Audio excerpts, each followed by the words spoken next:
This channel presents job aptitude test questions with their solutions, and today I will present you question number 1.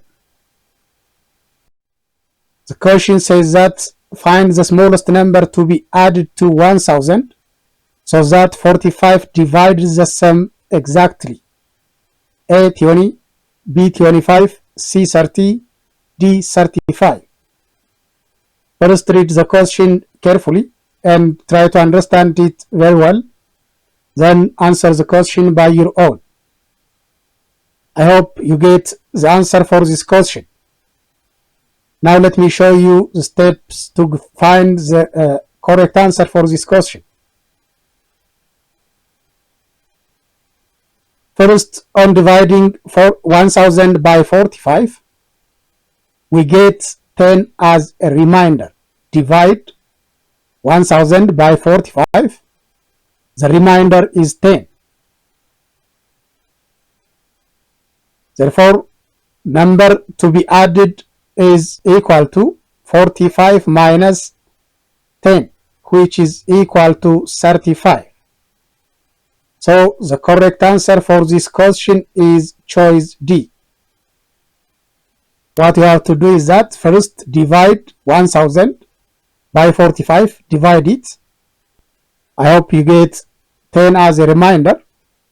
Then after you get 10 as a reminder, the next step is just simply subtract 10 from 45.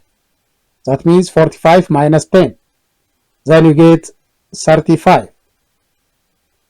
Okay, this channel, which is called ETO Aptitude, presents job exam aptitude test questions that will appear in any type of vacancy examination as well as in grade 12 matric examinations.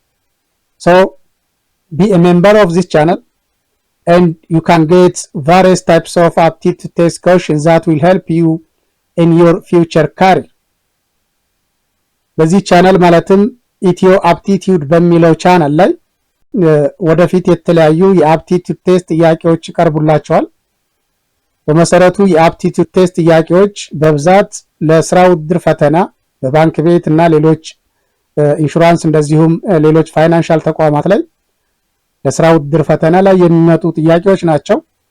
አፕቲቲዩድ ቴስት ጥያቄዎችን መስራት ብትለማመዱ በየትኛውም ፈተና ላይ በቀላሉ ማለፍ ትችላላችሁ። እንደዚሁም በ12ኛ ክፍል የማትሪክ ፈተና ላይ አፕቲቲዩድ ቴስት ጥያቄዎች በብዛት ይመጣሉ። በዚህ በ12ኛ ክፍል ፈተና ላይ የሚመጡ ጥያቄዎችንም እንደዚሁ በዚህ ቻናል ላይ ማግኘት ትችላላችሁ። በስራ ላይ ሆናችሁም ስራ ማሻሻል የምትፈልጉ ሰዎች ካላችሁ አንዳንድ ጊዜ መስሪያ ቤቶች የአፕቲቲዩድ ቴስት ጥያቄዎችን ለመለኪያነት ያመጧቸዋል። ስለዚህ አፕቲቲዩድ ቴስት ጥያቄዎችን መስራት ብትለማመዱ ስራችሁም ላይ ውጤታማ ትሆናላችሁ። በቀላሉ የስራ እድገት ውድድሮችን ማለፍ ትችላላችሁ።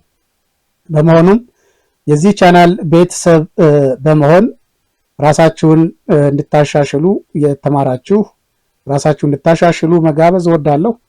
ሌሎች ሰዎችም እንደዚህ አይነት ይሄን ቻናል እንዳገኙት ቻናሉን ሼር አድርጉላቸው።